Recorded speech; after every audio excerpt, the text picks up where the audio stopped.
Now, speaking of your research team, I know when you came you were an army of one, and you've grown your team. So what does your team look like at this point in terms of size? Yeah, so I should thank you for that. You brought me out of a box into the limelight, so thank you. So right now I have 4 senior PhD level people, and then I also have about 15 undergraduate students.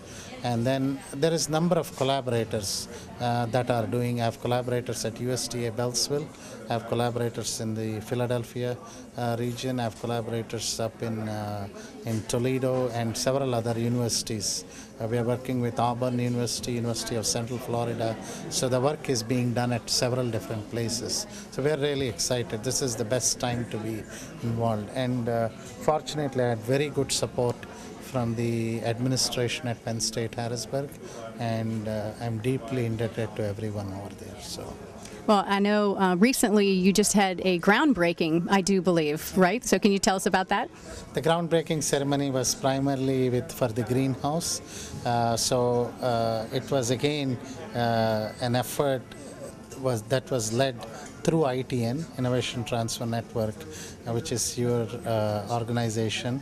In collaboration with Penn State Harrisburg, we were able to get nearly $800,000 from Department of Community Economic Development as a grant towards a biotech teaching and research facility. This facility is open to faculty who are interested, who have good ideas and who wish to collaborate. They are all welcome to be in this facility and have access to this facility. So it's not just for Penn State Harrisburg faculty, it's for the region? It's for the region. We'll have a state-of-art biotechnology laboratory, and we welcome collaborators from everywhere.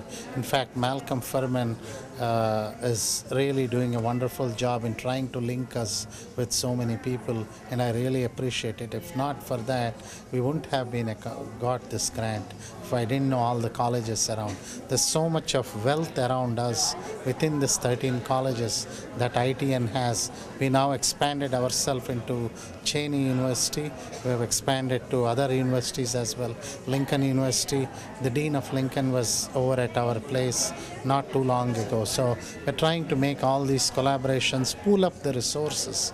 If it's the best way to say, pull up all the resources and present it as one theme. And fortunately, I have very good collaborators from all different institutions.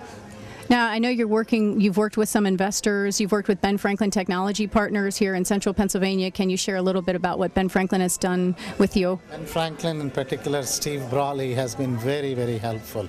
I really appreciate all his support. He has been way more than what anyone I can expect of him. So I also received a grant from Ben Franklin.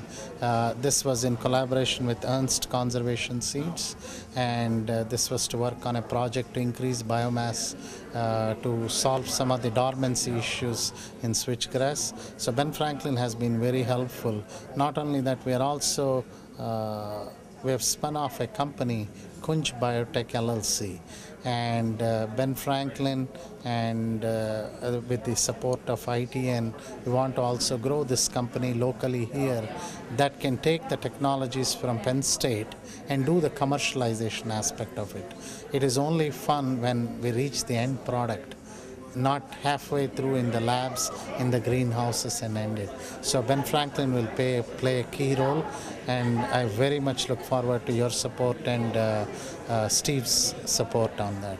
Can you share the dollar amount that you've been able, you've brought in a lot of state, federal funds. Can you give us a ballpark idea of the amount of dollars that you have been able to attract to your program and the initiatives you're working on? Yeah, so the dollar amount, I don't remember it exactly, but we've been very fortunate to say that we received over $800,000 in donations from different companies such as Ernst Conservation Seeds, Kunj Biotech, Keystone Biofuels, UGI Utilities in Reading, Pennsylvania. That's in donations towards the new greenhouse, that the groundbreaking happened. But I received several grants from local grants and industry grants in excess of, I would say, 1.2, 1.3 million dollars. So for the last 3 years, we have been very busy. So.